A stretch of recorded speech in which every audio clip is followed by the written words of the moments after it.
Good morning बच्चों, आप सभी का स्वागत है हमारे YouTube channel Rajeev sir official में। और बच्चों, जैसा कि अभी एग्ज़ाम चल रहा है झारखंड बोर्ड का, जिसमें से क्लास 12th में दो सब्जेक्ट का एग्ज़ाम हो चुका है, हिंदी और इंग्लिश। और अगर आप लोगों ने हिंदी और इंग्लिश का एग्ज़ाम दिया है तो आपको एक बात का पता चल गया होगा कि अधिकांश प्रश्न जो है हमारे मॉडल सेट से ही आ रहा है। इसका मतलब ये हुआ कि अगर मॉडल सेट्स की अगर तैयारी कर लेते हैं आप अच्छे से, तो बहुत ही अच्छे नंबर से क्लास 12th में पास हो जाएंगे। ठीक है, तो इसी को देखते हुए क्लास 12th का जो अगला विषय का जो एग्ज़ाम होगा 9 अप्रैल को हिस्ट्री का, तो उसके पांचों सेट को क्या करेंगे, यहाँ पे हम लोग तैयारी करेंगे। ठीक है, तो एक एक करके सारे सेट को जो है हम लोग पढ़ेंगे। ठीक है, उसका सही आंसर क्या होगा ये आपको बताएंगे। लेकिन एग्ज़ाम जब देते हैं तो एग्ज़ाम देने से पहले कुछ महत्वपूर्ण बातों को आप समझ लीजिएगा, जान लीजिए। और शायद दो एग्ज़ाम दिए हैं, कहीं वो गलती ना कर लें, इसलिए ध्यान देखें, ध्यान से सुनिए ज़रा सा कि क्लास 12th में जो हिस्ट्री का एग्ज़ाम होगा उसमें सारे जो है इंस्ट्रक्शन आपके पहले ही, क्वेश्चन को शुरुआत करने से पहले क्या कर लेंगे आप, इंस्ट्रक्शन को कर लेंगे, फिर पढ़ लेंगे। ये कहता है यहाँ पे कि सभी प्रश्नों के उत्तर अनिवार्य हैं, अर्थात आपको जो उत्तर देना है वो सभी के सभी प्रश्नों को देना होगा। अगर इसमें 40 प्रश्न है तो 40 प्रश्न को ही क्या करना होगा, आपको उत्तर देना होगा। ठीक है, उसके बाद यहाँ पे दूसरा में कहता है कि प्रत्येक प्रश्न के लिए कितने अंक हैं, 1 अंक है। ठीक है, यानी कि 40 नंबर का हो गया। प्रत्येक प्रश्न में 4 विकल्प दिए गए हैं, सही विकल्प का चयन कीजिए और गलत उत्तर के लिए अंक नहीं काटे जाएंगे। ठीक है, यानी इसमें माइनस मार्किंग नहीं है कि आपने अगर गलत उत्तर चुना तो आपके 1 नंबर क्या हो जाएंगे, कट। जो गलत है तो गलत हट ही जाएगा, लेकिन सही वाला भी क्या होता है, कट जाता है। लेकिन ये आप लोगों के लेवल का नहीं है, ये कंपटीशन के लेवल में इस तरह से किया जाता है। तो चलिए शुरुआत करते हैं सेट 1 से ही। ठीक है, तो एक एक करके जरा ध्यान से सुनिए, समझिए और आंसर को देखिए कि क्या इसका आंसर होगा, आपको पता है या फिर नहीं। अगर नहीं पता है तो इस वीडियो को बार बार देखिए, आपको अपने आप ही सब कुछ याद हो जाएगा। चलिए पहले प्रश्न पे चलते हैं। पहले प्रश्न को चलिए पढ़ते हैं। कहता है मोहनजोदड़ो की खोज किसने की। तो अगर आप लोग क्लास किए हैं, ठीक है, हिस्ट्री का क्लास किए हैं, तो जाहिर सी बात है इसका जवाब आप आसानी से दे सकते हैं कि मोहनजोदड़ो की खोज किसने किया। तो इसका सही जवाब होगा राखलदास बनर्जी।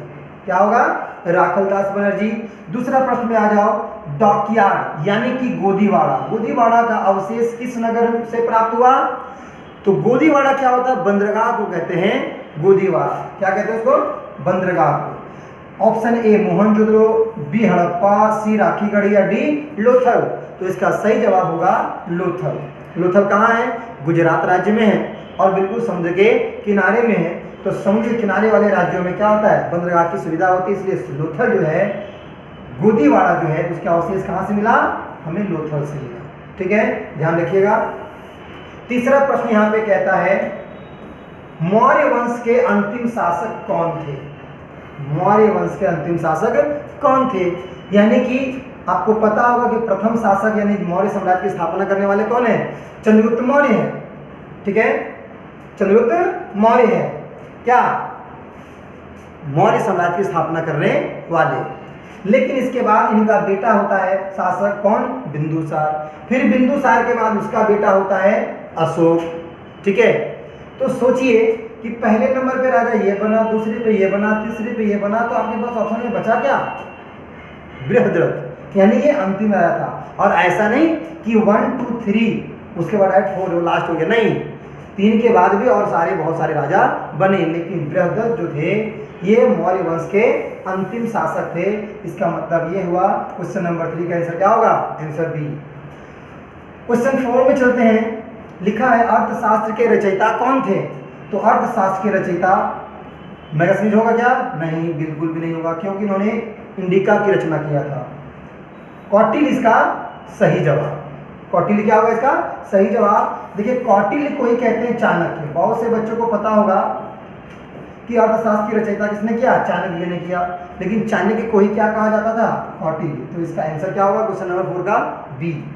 ठीक है, क्वेश्चन 5 में चलते हैं। अगर तो यहाँ पे लिखा हुआ है मृतकों का टीला किसे कहा गया, या फिर मुर्दों का टीला किसे कहा गया।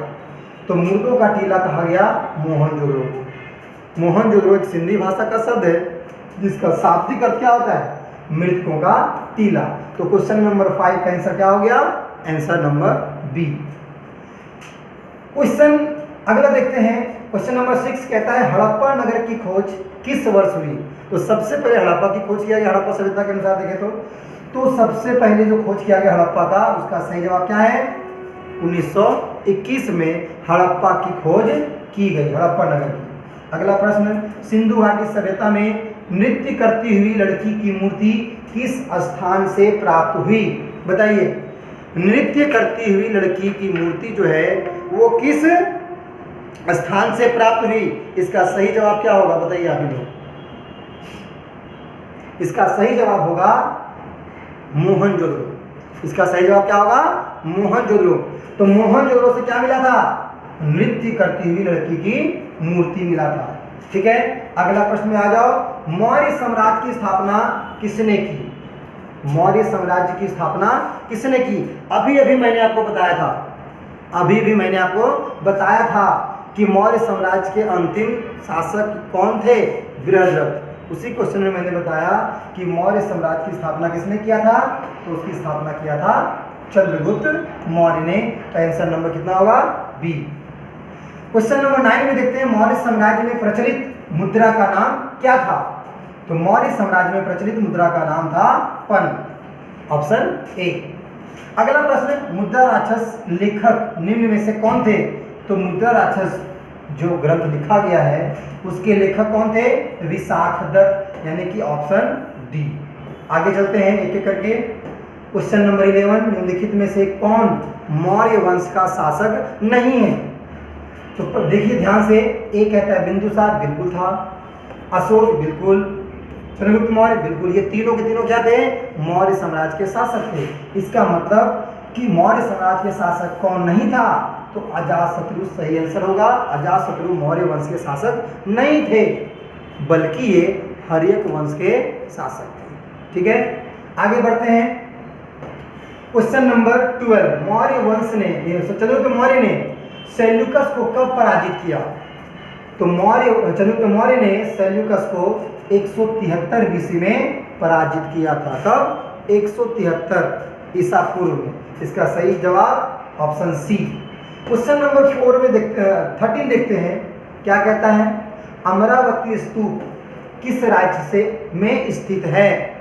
अमरावती स्तूप किस राज्य में स्थित है। तो इसका सही जवाब होगा ऑप्शन ए, आंध्र प्रदेश। अगला प्रश्न देखिए, क्वेश्चन नंबर 14 कहता है, बुद्ध के पूर्व जन्म की कथाएं निम्नलिखित में से किसमें संकलित है, अर्थात किसमें वर्णन किया गया है बुद्ध के पूर्व जन्म की कथाएं। तो इसका सही जवाब होगा ऑप्शन बी, जातक कथा। जी हाँ बच्चों, क्या होगा इसका, जातक कथा में बुद्ध के पूर्व जन्म की कथाएं दी गई है। अगला प्रश्न क्वेश्चन नंबर 15 की अगर बात करें, कहता है भोपाल की किस बेगम ने सांची के स्तूप के संरक्षण में योगदान दिया। तो अगर आप लोग चैप्टर नंबर 4 पढ़े होंगे तो उसमें बताया गया होगा, इसमें 2 बेगम का नाम आएगा। पहला नाम शाहजहां बेगम और दूसरा नाम सुल्तान जहां बेगम। तो बताइए इसका आंसर सही क्या होगा, ऑप्शन डी, जिसमें लिखा है बी और सी दोनों सही है। ठीक है, यानी कि बी और सी दोनों सही है। इसका मतलब ऑप्शन डी पे टिक करेंगे, आपका आंसर बिल्कुल सही हो जाएगा। अगला प्रश्न 16 नंबर कहता है, बुद्ध के बचपन का नाम क्या था। तो बुद्ध के बचपन का नाम था सिद्धार्थ। जी हाँ बच्चों, क्या था, सिद्धार्थ था गौतम बुद्ध के बचपन का नाम। क्वेश्चन नंबर 17 में आ जाओ, महावीर स्वामी का जन्म कब हुआ था। महावीर स्वामी का जन्म कब नहीं बल्कि कहाँ हुआ था। महावीर स्वामी का जन्म कहाँ हुआ था। तो इसका सही जवाब होगा वैशाली। क्या होगा सही जवाब, वैशाली में हुआ था। अगला प्रश्न 18 में देखिए क्या कहता है, जैन समुदाय में प्रथम विभाजन के श्वेतांबर संप्रदाय के संस्थापक कौन थे। तो इसका सही जवाब होगा स्थूल भद्र। देखिए, जब जैन समुदाय में विभाजन हुआ था, जैन समुदाय में जब विभाजन हुआ तो ये दो गुट में बट गया, एक हो गया दिगंबर और एक हो गए श्वेतांबर। ठीक है, श्वेतांबर। इसके जो कह सकते हैं संस्थापक थे वो थे आपका भद्रबाहु। कौन थे? भद्रबाहु। और इनका कौन हो गया? स्थूलभद्र। तो इसका सही जवाब क्या होगा क्वेश्चन नंबर 18 का? ऑप्शन नंबर बी, क्या? स्थूलभद्र। क्वेश्चन नंबर 19 पे चलते हैं। स्तूप संबंधित है निम्न में से। ठीक है, तो स्तूप का संबंध देखा जाए तो किस धर्म से है? तो स्तूप बनाया जाता है बौद्ध धर्म से संबंधित है। जो बौद्ध भिक्षु होते हैं, जो बहुत ही प्रसिद्ध होते हैं, जो बहुत ज़्यादा फेमस होते हैं, उन लोगों की अस्थियों को के ऊपर क्या बना दिया जाता है? स्तूप बनाया जाता है, स्तूप बनाया जाता है। तो स्तूप का संबंध किससे है? जैन धर्म से बिल्कुल नहीं, हिंदू धर्म से बिल्कुल नहीं, ईसाई धर्म से बिल्कुल नहीं। क्या होगा? बौद्ध धर्म। क्वेश्चन नंबर 20 कहता है कुंडलवन कश्मीर में चतुर्थ बौद्ध संगीति किस शासक के काल में हुई? तो इसका सही जवाब होगा ऑप्शन बी, कनिष्क के काल में ही कुंडलवन कश्मीर में चतुर्थ बौद्ध संगीति का आयोजन किया गया था। किस शासक के द्वारा? कनिष्क के द्वारा। क्लियर? अगला अगर बात करते हैं प्रश्न नंबर 21, तो 21 में कहता है कि सूफी परंपरा में पीर से क्या अर्थ है? देखिए, सूफी परंपरा में पीर का अर्थ होता है गुरु। ठीक है, पीर का अर्थ क्या होता है? गुरु। यानी कि सर्वोच्च ईश्वर ये नहीं होगा, सर्वोच्च मुरीद ये भी नहीं होगा, इनमें से कोई नहीं, ये भी नहीं, यानी ऑप्शन ए। देखिए, मुरीद का अर्थ होता है शिष्य। ठीक है, मुरीद का अर्थ क्या होता है? शिष्य। जबकि पीर का अर्थ क्या होता है? गुरु। ठीक है, तो यहाँ क्वेश्चन क्या पूछ रहे हैं? सूफी परंपरा में पीर से क्या अर्थ है? इसका अर्थ होगा गुरु। क्वेश्चन नंबर 22 की बात करें, भक्ति और सूफी आंदोलन, भक्ति और सूफी आंदोलन के संतों का योगदान था किस चीज में? धार्मिक सद्भाव में। ठीक है, हिंदू और मुसलमानों की एकता में, सामाजिक सद्भाव में, या इनमें से सभी? तो इसका सही जवाब होगा इनमें से सभी। ठीक है, जो भक्ति और सूफी आंदोलन था ये धार्मिक सद्भाव, भाई सब एक दूसरे के धर्म को क्या करो? सम्मान करो। हिंदू मुस्लिम एक मतलब अलग नहीं है, बल्कि क्या है? एक है। और सामाजिक सद्भाव, समाज में सब मिलजुल करके रहो। तो ये जो आंदोलन चलाया गया था भक्ति और सूफी आंदोलन, इसमें संतों का योगदान जो था वो तीनों क्षेत्रों में था। इसलिए इसका सही जवाब क्या होगा? Option D. क्वेश्चन नंबर 23 कहता है भक्ति आंदोलन भारत के किस क्षेत्र में प्रारंभ हुआ? तो इसका सही जवाब दक्षिण में हुआ। इसका शुरुआत कहाँ हुआ? दक्षिण भारत में हुआ, और दक्षिण भारत से लाया गया उत्तर भारत। कौन लाए? रामानंद लाए। कौन लाए? रामानंद लाए। आगे देखिए, कीर्तन को प्रारंभ करने वाले संत का क्या नाम था? Chaitanya Mahaprabhu. Option D, right answer हमारा किसमें? Option D, Chaitanya Mahaprabhu. Question number 25 क्या कहता है? निजामुद्दीन औलिया किस सूफी सिलसिले से संबंधित है? इसका सही जवाब होगा चिश्ती। Option A. ठीक है, क्वेश्चन नंबर 26 तालवंडी किस का जन्म स्थान था? यहाँ पे टाइपिंग मिस्टेक है, तलवंडी नाम होता है, कहीं कहीं तालवंडी लिखा हुआ होता है। तो तलवंडी किसका जन्म स्थान था? इसका सही जवाब होगा बी, गुरु नानक जी का। गुरु नानक जी का जन्म तलवंडी नामक गांव में हुआ था। आगे क्वेश्चन नंबर 27 किस काल में प्रशासन में नायंकर व्यवस्था और आयंगर व्यवस्था प्रचलित थी?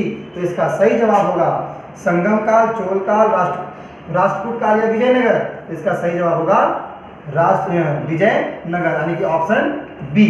ठीक है, विजयनगर साम्राज्य में नायंगर व्यवस्था और आयंगर व्यवस्था दोनों व्यवस्थाएं प्रशासन व्यवस्था में प्रचलित था। क्वेश्चन नंबर 28 की बात करें तो 1565 ईस्वी में कौन सा प्रसिद्ध युद्ध हुआ था? तो तालीकोटा का युद्ध हुआ था। कब? 1565 ईस्वी में। इसी को राक्षसी तंगड़ी युद्ध के नाम से भी जाना जाता है। क्वेश्चन नंबर 29 की बात करें तो विजयनगर साम्राज्य की स्थापना कब हुआ था? 1347 में? नहीं। 1336 में? हाँ, बिल्कुल सही जवाब। 1336 में ही विजयनगर साम्राज्य की स्थापना हुई। अगला प्रश्न क्वेश्चन नंबर 30 क्या कहता है कि कृष्णदेवराय किस साम्राज्य के राजा थे? किस साम्राज्य के राजा थे? यमुनी साम्राज्य गलत, चोल साम्राज्य गलत, पल्लव साम्राज्य गलत, तो बचाए क्या? विजयनगर साम्राज्य हो गया बिल्कुल सही। अगला प्रश्न 31 में देखते हैं, प्रसिद्ध ऐतिहासिक स्थल हम्पी, ठीक है, किस जिले में स्थित है? बीजापुर बिल्कुल नहीं, बेल्लारी जिले में स्थित है। कर्नाटक में बेल्लारी जिला है, वहीं पे स्थित है, उसी जिले में क्या स्थित है? हम्पी, ठीक है। और अगर आगे बढ़ें अगले प्रश्न की ओर, तो 32 में कहता है कृष्णदेवराय के दरबार में अष्टदिग्गज कौन थे? अष्टदिग्गज 8 व्यक्ति थे, ठीक है। अब ये 8 कौन थे? क्या वो 8 परामर्शदाता थे, 8 तेलुगु कवि थे, 8 सेनापति थे, या 8 मंत्री थे? अष्टदिग्गज से पता तो चल गया 8 थे, लेकिन 8 क्या थे? इसका सही जवाब होगा ऑप्शन बी, 8 तेलुगु कवि थे जो कृष्णदेवराय के दरबार में रहते थे। क्वेश्चन नंबर 33 की बात करें तो विजयनगर की स्थापना किसने की? तो ऑप्शन ए होगा हरिहर एवं बुक्का ने। और विजयनगर साम्राज्य में हरिहर एवं बुक्का जो इसके फाउंडर थे, संस्थापक थे, इसी ने स्थापना किया। और पहले राजा कौन बने थे? हरिहर बने थे, ठीक है। कौन बने थे? हरिहर। अकबरनामा की रचना किसने की? बहुत ही इजी सवाल है। सही जवाब क्या होगा? जो बच्चे पढ़े हमसे, जाहिर सी बात है उनको ये पता होगा। इसका सही जवाब क्या होगा? ऑप्शन डी, अबुल फजल। आगे अगर बढ़ते हैं 35 में, प्रथम पानीपत का युद्ध कब लड़ा गया? 1526 में, ठीक है। बाबर और इब्राहिम लोदी के बीच में पहली बार युद्ध लड़ा गया। कहाँ पे? पानीपत पे, इसलिए इसका नाम क्या रखा गया? प्रथम पानीपत का युद्ध। अगला प्रश्न 36 नंबर पे, आईने अकबरी को कितने भागों में बांटा गया, यानी विभक्त है? आईने अकबरी कितने भागों में विभक्त है? ऑप्शन 2 भागों में, option B 3, option C 4, option D 5। तो इसका सही जवाब क्या होगा बच्चों? अब बताइए। सही जवाब होगा 5 भागों में। आईने अकबरी को 5 भागों में बांटा गया, जबकि अकबरनामा 3 भागों में बांटा गया। अकबरनामा को 3 भागों में बांटा गया था, ठीक है। और अकबरनामा के तीसरे भाग को ही क्या कहा जाता है? आईने अकबरी। और इसको फिर कितने भागों में बांटा गया? 5 भागों में बांटा गया। तो पूछ क्या रहा है क्वेश्चन में? आईने अकबरी को कितने भागों में बांटा गया? तो इसको बांटा गया था 5 भागों में। क्लियर? अगला प्रश्न है 37 नंबर का, अकबर का वित्त मंत्री, फाइनेंस मिनिस्टर कौन था? क्या वो अबुल फजल था? बिल्कुल नहीं। मानसिंह? बिल्कुल नहीं, तो उसका महान सेनापति था। टोडरमल? बिल्कुल सही जवाब कौन था? टोडरमल। बिरबल तो उसका सलाहकार था, ठीक है। तो अगर आप लोगों ने पढ़ा होगा कि अकबर के दरबार में 9 रत्न रहते थे, तो चारों जो है वो नवरत्न तो थे, लेकिन इन चारों में से वित्त मंत्री कौन था? इसका सही जवाब होगा टोडरमल। क्वेश्चन नंबर 38 में चले तो कहता है तंबाकू पर किस शासक ने प्रतिबंध लगाया? ठीक है, हालांकि तंबाकू का सेवन सबसे पहले अकबर ने किया था, लेकिन इस पर प्रतिबंध किसने लगाया था? तो इसका पुत्र ने लगाया था। इसके जो पुत्र थे उसका नाम था जहांगीर। तो इसका ऑप्शन होगा डी। 39 की अगर बात करें तो 39 क्वेश्चन में क्या कहता है कि मुगल काल में सर्वाधिक उपजाऊ भूमि को क्या कहा जाता है? तो मैंने 4 प्रकार की भूमि का वर्णन किया था, आप लोगों को बताया था, जिसमें नंबर 1 पे आता है पोलर, ठीक है, नंबर 2 पे आता है चाचर, नंबर 3 पे आता है परती और नंबर 4 पे आता है बंजर। तो बताओ, कह रहा है सर्वाधिक उपजाऊ भूमि, तो सर्वाधिक उपजाऊ वाला भूमि वाला कौन होगा? नंबर 1 वाला भूमि होगा ना। तो इसका सही जवाब क्या होगा? ऑप्शन ए, पोलज भूमि सर्वाधिक उपजाऊ वाला भूमि माना जाता है। क्वेश्चन नंबर 40, लास्ट प्रश्न, ठीक है। मुगल काल में साम्राज्य की आय का सर्वाधिक महत्वपूर्ण साधन क्या था? देखिए, मुगल काल में जो आय का साधन था वो जजिया भी था, ठीक है। जजिया कर लिया जाता था किससे? गैर मुस्लिमों से। खम्स भी लिया जाता था, जकात भी लिया जाता था और खिराज भी लिया जाता था। ये चारों जो है वो कहीं ना कहीं मुगल काल में के साम्राज्य में उनके आय के वो साधन थे। लेकिन चारों साधन में से सबसे महत्वपूर्ण साधन कौन सा था, या यूं कहें कि सबसे ज़्यादा पैसा किस साधन से आता था? तो इसका सही जवाब होगा ऑप्शन डी, भू राजस्व से। ठीक है, जितनी भी भूमि थी, जितने उसका वहाँ पे एरिया था, जहाँ तक उसका शासन व्यवस्था था, उस भूमि पर से जो लोग किसान खेती करते थे उससे क्या लेते थे? भू राजस्व लेते थे। और भूमि से जो राजस्व लिया जाता है उसे क्या कहते हैं? उसे खिराज कहते हैं। क्या कहते हैं उसको? खिराज। तो अब आप लोगों ने क्या किया, यहाँ पे 40 प्रश्न को अच्छे से देख लिया। ठीक है, और उम्मीद करते हैं कि पहला सेट आपका पूरी अच्छे तरीके से कंप्लीट हो गया हो। बस इसको ध्यान में रखें, क्वेश्चन आंसर को 1-2 बार रिपीट करते रहें। ठीक है, एक एक करके सारा क्वेश्चन को आराम से पढ़ें, फ्री माइंड होकर के। ज़्यादा टेंशन नहीं लेना है, प्रेशर भी दिमाग पर बिल्कुल नहीं रखना है। 40 प्रश्न है, मात्र 40 प्रश्न करके आएंगे आप, और गारंटी लेते हैं कि अगर 40 प्रश्न अगर आप कर लेते हैं हर एक सेट से, पाँचों सेट से, ठीक है, तो कम से कम 40 में से मिस्टेक हो जाएगा किसी से। ठीक है ना, क्या हो जाएगा? मिस्टेक, तो 1-8 नंबर कट जाएगा। लेकिन अगर आप मन से पढ़ के चले गए तो 40 में 40 लेके आएंगे, ये मैं आपको वादा करता हूँ। बस क्या करना आपको? 5 का 5 सेट अच्छे से पढ़ लेना है। और ऐसा नहीं है कि 5 सेट से पढ़ेंगे तो पूरा 40 आ जाएगा। हो सकता है एग्जाम में क्या पता कोई दूसरा क्वेश्चन पूछ ले, लेकिन जो लोग अच्छे से पूरे कोर्स को किए हैं, अच्छे तरीके से पूरा 12th पढ़े हैं, वो एक प्रश्न भी छोड़ नहीं सकते और नहीं वो छोड़ेंगे। जिन्होंने नहीं किया क्लास या पूरी कोर्स को अच्छे से नहीं पढ़ा है, उस सेट के माध्यम से 40 में से 30 या 35 तो आराम से ले आएगा। और भाई बहुत से ऐसे बच्चे कहते हैं बहुत है, क्या है 40 में 30 आ गया, बहुत है, बड़ी बात है। लेकिन नहीं, 40 में 40 लाएंगे, 30 क्यों लाएंगे, 35 क्यों लाएंगे? मुझे कितना चाहिए? 40 में 40 चाहिए। तो उम्मीद करते हैं ये आपको समझ में आ गया होगा। और आगे का जो दूसरा सेट है वो बहुत ही जल्द आपको तुरंत जो है सो अपलोड कर दिया जाएगा, नोटिफिकेशन इसको आपको मिल जाएगा। अगर ये वीडियो अच्छा लगा हो तो आप इसको लाइक और शेयर और कमेंट जरूर करें। साथ ही साथ देखिए ये लास्ट समय है, ठीक है, तो ये वीडियो को आप अपने तक सीमित ना रखें, अपने दोस्तों के पास भी फॉरवर्ड करें, ताकि ये वीडियो को देख करके उसके एग्जाम की प्रिपरेशन को अच्छे तरीके से किया जा सके। इसलिए ज़्यादा से ज़्यादा क्या करें, इसको शेयर करें अपने स्कूल के, कॉलेज के, कोचिंग के जो भी ग्रुप्स हैं, जो भी ग्रुप्स हैं जिसमें बच्चे लोग लग रहा है कि हाँ इसमें पढ़ने वाले बच्चे हैं, या फिर इसमें हमारे ग्रुप के ही लोग हैं जो एग्ज़ाम देने वाले हैं, उनके पास ये वीडियो को शेयर कीजिए, ताकि वो घर बैठे एग्ज़ाम की तैयारी कर सके और अच्छे नंबर से पास हो सके। ठीक है, तो मिलेंगे नेक्स्ट वीडियो में।